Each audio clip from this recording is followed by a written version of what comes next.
How can you come to a wet fit and don't expect for you to get wet? You don't know it's blows you go get. You watching SAT TV.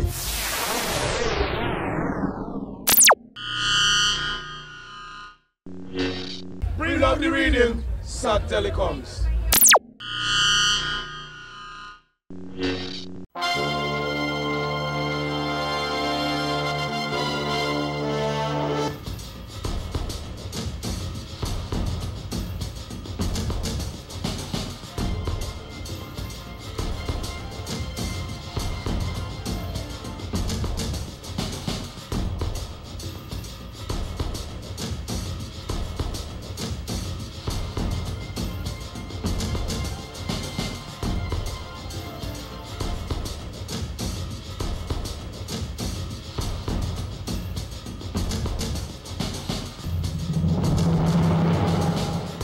Welcome to SAT TV News. I am Alicia George, your presenter. In our top stories, Jamaican artist Tommy Lee denied entry into Dominica. Digicel wins top prize at the Caribbean Advertising Federation American Advertising Awards. Ukraine issues arrest warrant for ousted President Viktor Yanukovych. And in sports, Malta Harlem United are DFA's Division 1 champions. Details of these will follow.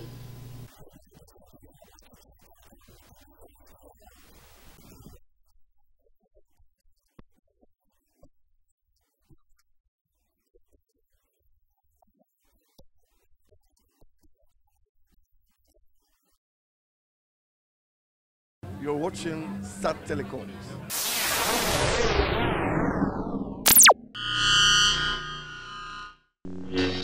Welcome back. Kadeen, you are the winner of the first ever Mr. Caribbean competition. I want to thank all the patrons who came out to support this adventure. I want to say thanks to Mora for putting on such an amazing, entertaining show. Mr. Kadeen Tyson from Nevis walked away as Mr. Caribbean 2014 after putting on an outstanding performance on the evening of Friday 21st February at the Arawak House of Culture. He captured prizes for Best in Costume, Best in Swimwear, and Best in Formal Wear.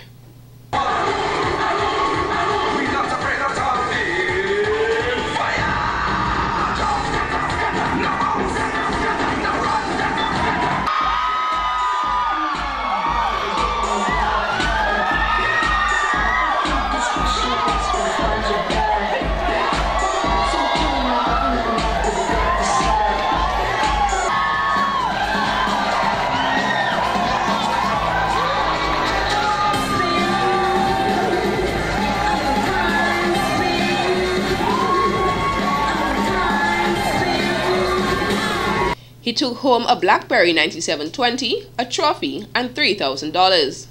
Meanwhile, St. Vincent and the Grenadines' Mr. Goodwin Charles was awarded first runner-up and received the Best Talent Award. He also received $2,000, a BlackBerry 9720, and a trophy.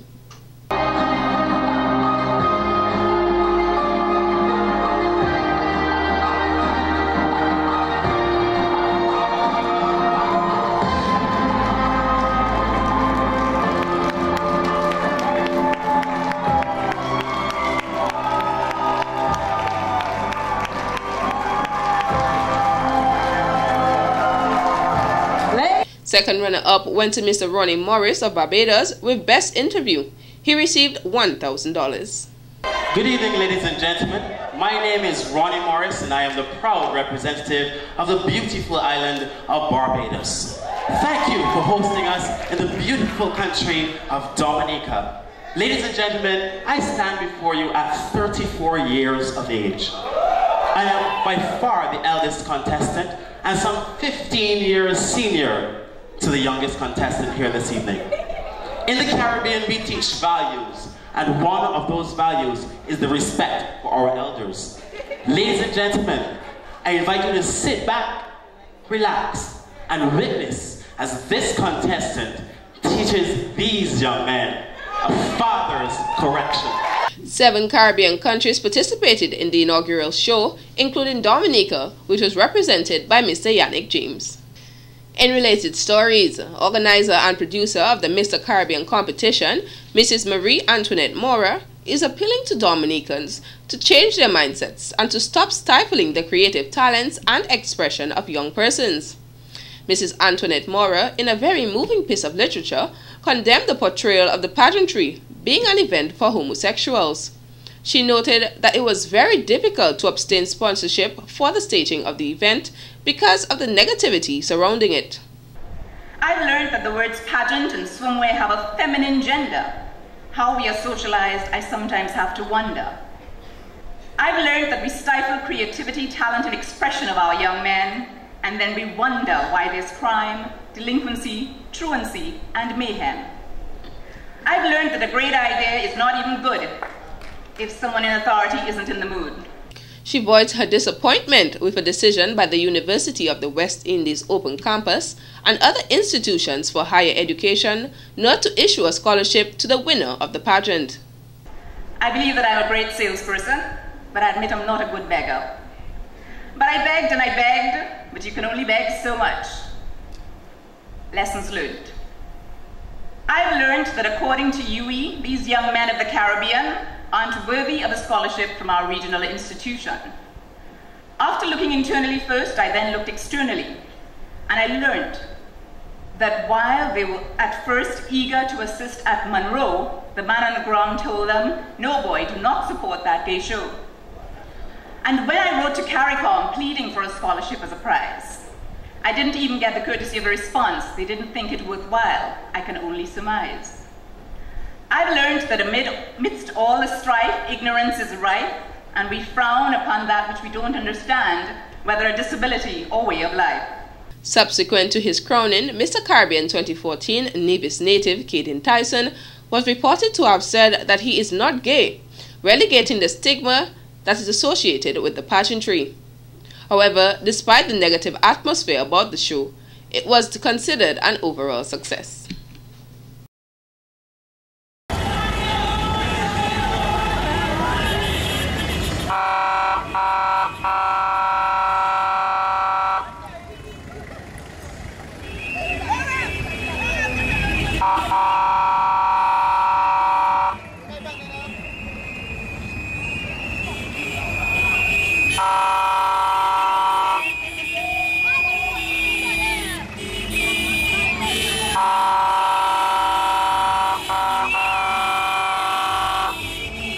Dominicans on Saturday, February 22nd, blew their horns against gender-based violence during a motorcade covering many communities island-wide. This was organized by the Ministry of Social Services and Gender Affairs in collaboration with the Bureau of Gender Affairs. The Blow the Horn motorcade is an activity that had been planned since a few months ago as part of our 16 days activism to advocate and to raise awareness to end violence against, to end gender violence, violence against women, children, men, seniors, all forms of violence. We are going to be leaving from the Bayfront, the Eugenia Charles Boulevard, and we will journey along the west coast, then to Portsmouth, then in the interior via the Kalinago territory and onto the Castle Bruce playing field, where we'll have some sort of a mini rally. At the rally, the participants heard a number of solidarity messages from the Ministry of Social Services, the parliamentary representative for the Castle Bruce constituency, and the heads of various partner organizations, including the National Council of Women and the National Youth Council. A representative from the Caribbean Male Action Network, CARIMAN, the Dominica Planned Parenthood Association, and Child Fund Caribbean also gave solidarity messages at the event. The whole idea being that violence is a serious concern in our society, especially gender-based violence, domestic violence, and violence in all its form, perpetrated mainly what we see in terms of our records against women, children. And so this is what it's all about. Present at the affair was Father Franklin Coffey, who showed his support for the event, as on that very day Archbishop Kelvin Felix was inducted as a cardinal in the Catholic Church. He noted as Catholics, we should all be proud of this achievement. He reminisced on an article published on April 12, 2006, when Archbishop Felix was brutally attacked by a man armed with a knife. He said this incident was relevant to coincide with the Blow the Horn motorcade. The 26-year-old assailant attempted to cut the throat of Archbishop. Instead, his knife struck the Archbishop's Roman collar, slashing it off his neck but missing his throat. Archbishop Felix is the head of the Catholic Church in St. Lucia. In 2003, he celebrated a mass for thousands of pro-life demonstrators as the government was considering legalizing abortion. During his homily, he told the crowd, and I quote, "The children who have been aborted have no chance. We must be safe in our mother's womb. We must not allow our mother's womb to become a death chamber." End of quote. The attack came as he was leaving the cathedral in the capital of Castries. He was physically hurt, but told Port of Spain Archbishop Edward Gilbert he was shaken by the attack. Following the 2006 attack, Archbishop Felix called for legislation to stop the preaching of hatred against the Catholic Church and its teachings, and in particular for an end to the radio broadcasting of anti-Catholic rants. Father Coffey, who is also the chairman of the Social Justice and Peace Committee, says just like the committee does, we all need to encourage the culture of pro-life and hoped that the Blow the Horn motorcade would sensitize the nation on the significance of human life. In more news, controversial dancehall artist Leroy Russell, better known as Tommy Lee Sparta or Uncle Demon, was denied entry into Dominica when he arrived into the country at about 7 p.m. on Sunday, February 23, 2014. He was expected to perform at the RBD Cinema that same evening to make up for a show he did not arrive on island for the previous Sunday. It seems the prayers of religious persons who rallied against him performing here were answered when immigration officials arrested and detained the artist at the Marigot police station. Whether you like Tommy Lee or you don't like Tommy Lee's music, he's a human being. He's entitled to human rights protection under constitutional law, under the Treaty of Sagaramas. He's an artist. He's entitled to rights as other artists to travel freely within CARICOM. He's a CARICOM resident. He's a CARICOM citizen. And the reputation of Dominica regionally and internationally has been damaged to a great extent.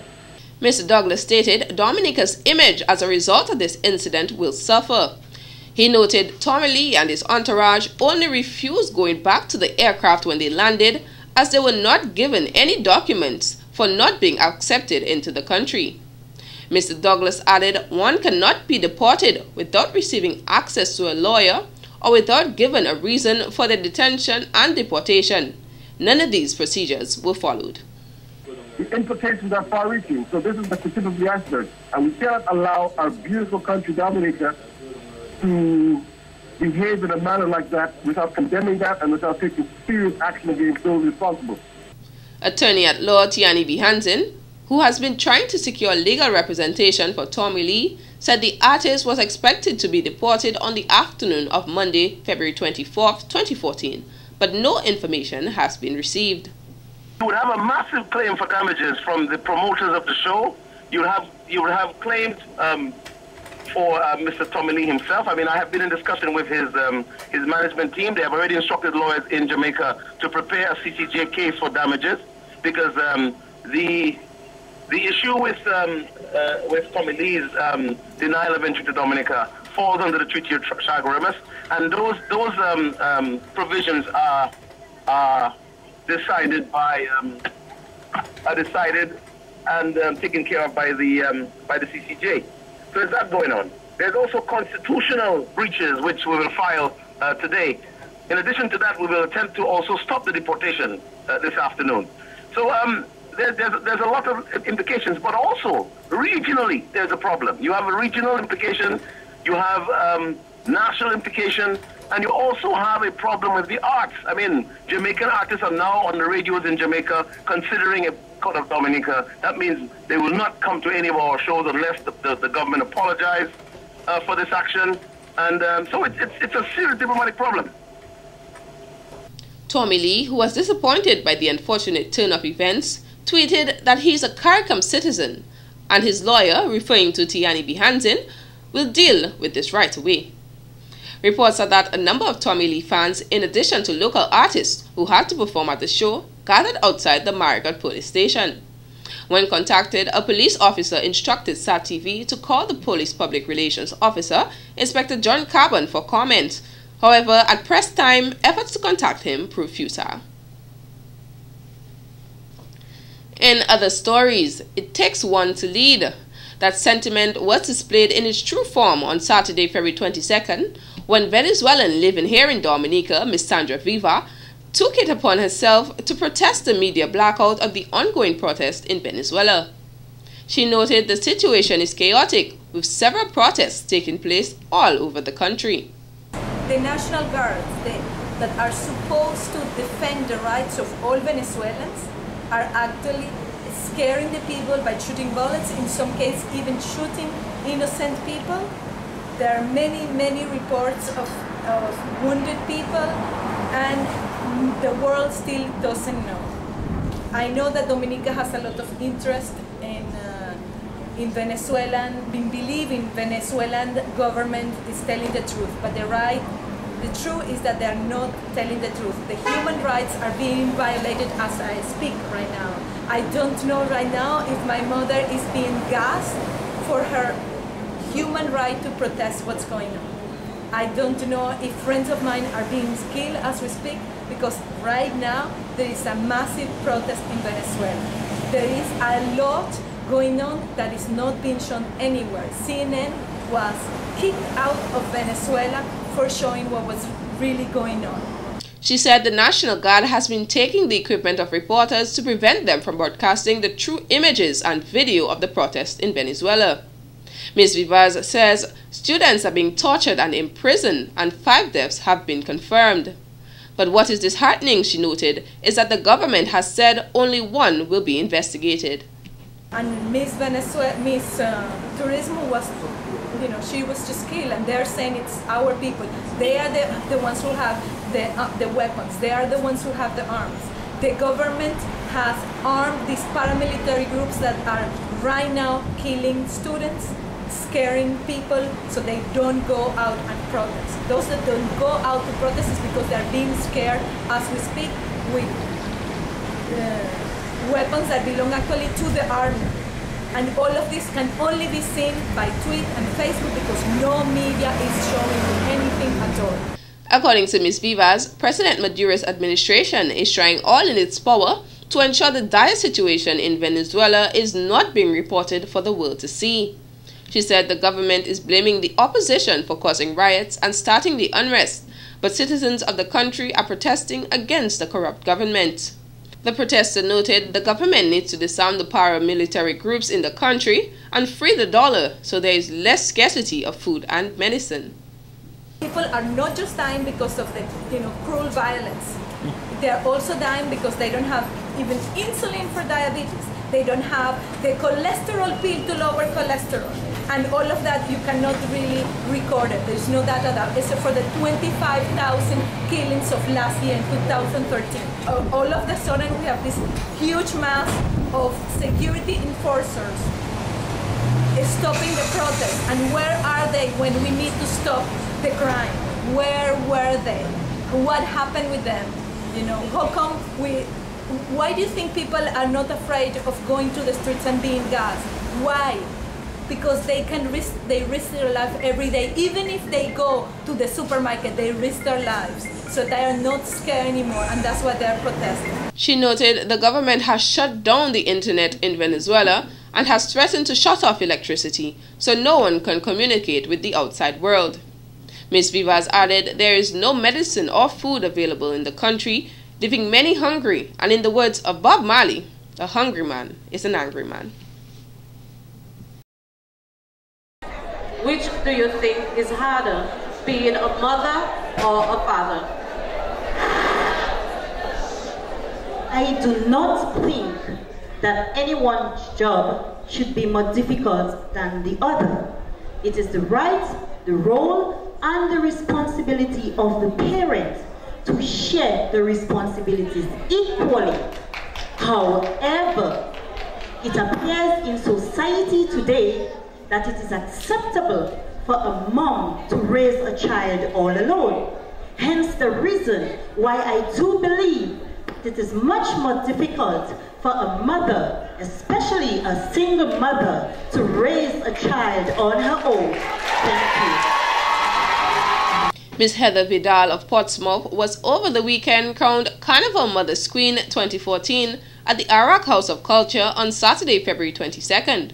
Ms. Vidal, 38, received the awards for Miss Intelligence, Best Talent, and Best Traditional Old Masquerade amid 8 other contestants. Treat them with love. We got to treat we children as children. If we tell the world we love them, we got to treat we children as children. If we want to help solve their problems. The first runner-up, Patricia Charles of Granby, received awards for Best in Traditional Old Masquerade and Best Evening Wear.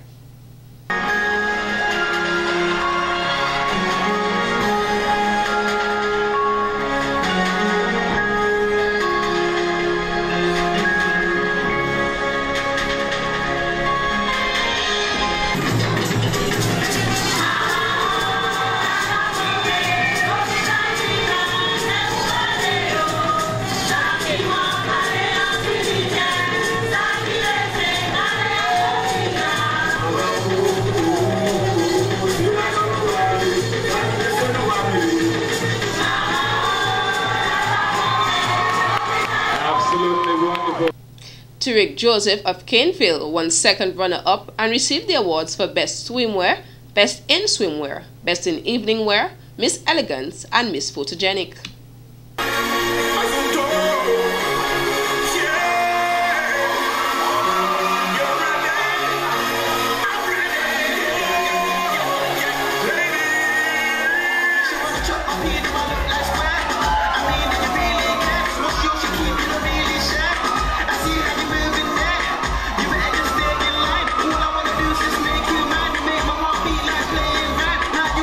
Cecilia Henderson of Riviera Rick caught the third runner-up position and won the Miss Amity Award, selected by the participants.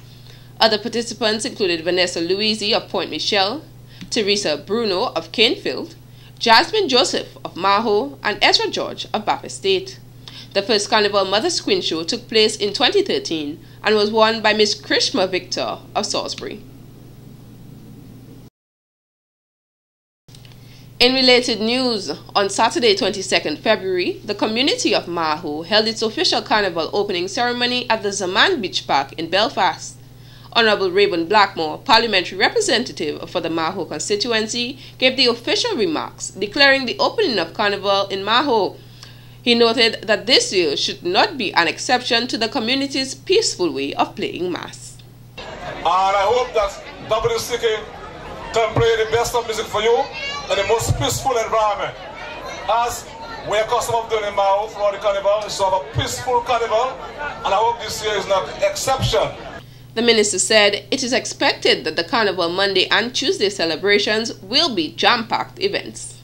And on Monday and Tuesday, I've been advised on Monday we shall be having Teokis, and I can say to you, on Tuesday we shall be having again the Swinging Stars Band. And we were trying to have a very big band from overseas, that is Mr. Douglas and myself, but something happened and it did not take place. But at the end of the day, we have to give support to Teokis because Teokis is from the constituency. So for me, it's very simple to declare Mass Maho 2014 open. Performances included that of Calypsonians, Walk Sock, and Mighty OP, in addition to the Maho Primary Steel Pan Band and Booyah Pioneers, the WCK Band. In other carnival stories, the St. John's Academy copped 2 crowns for the 2014 carnival season when Cherie Peter won the Miss Teen pageant title on Sunday, February 23rd. Peters followed in the footsteps of Lamar Irish Kid Irish, who won the Junior Monarch Calypso competition on Thursday, February 20th. Ladies and gentlemen, Miss Team Dominica. Miss Team Dominica 2014, Shari Peter from the St. John's Academy.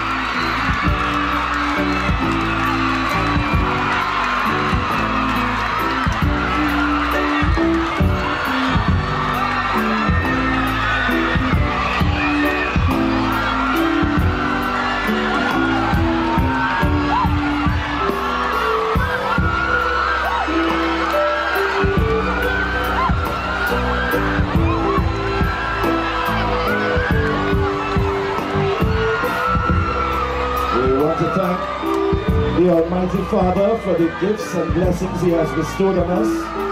We thank our sponsors.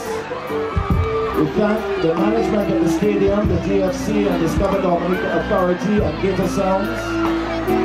We thank Singing Stars. We thank all our sponsors. We thank the Honorable Alvin Bernard. We thank our judges.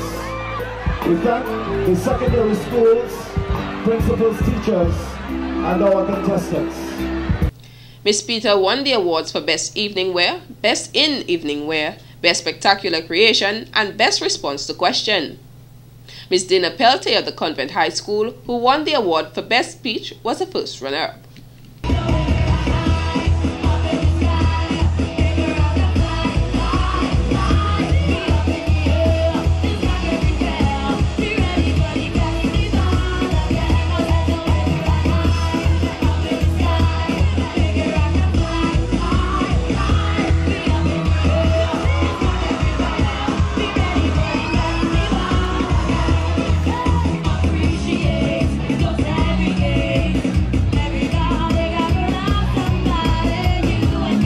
Miss Gideon Etienne of the St. Martin's Secondary School, the second runner-up, won the awards for Best Talent and Best in Spectacular Creation.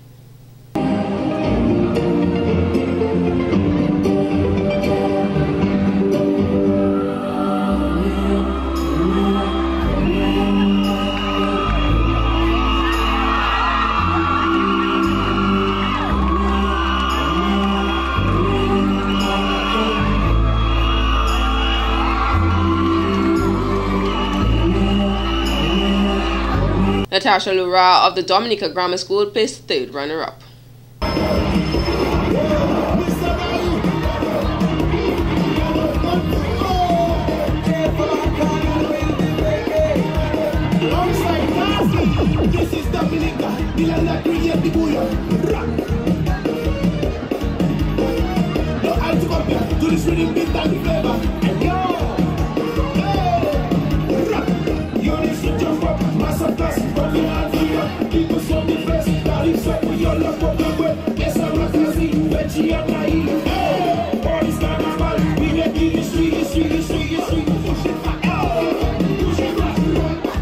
Miss Amity went to Deidre Coffey of the Goodwill Secondary School, and Miss Photogenic went to Natasha Lura of the Dominica Grammar School. Other contestants were Brianni Lawrence of the Isaiah Thomas Secondary, Katisha Wade of the Castleboro Secondary, and Omisha Francis of the Pierre Secondary. This has been the local segment of the news. Coming up next, regional highlights.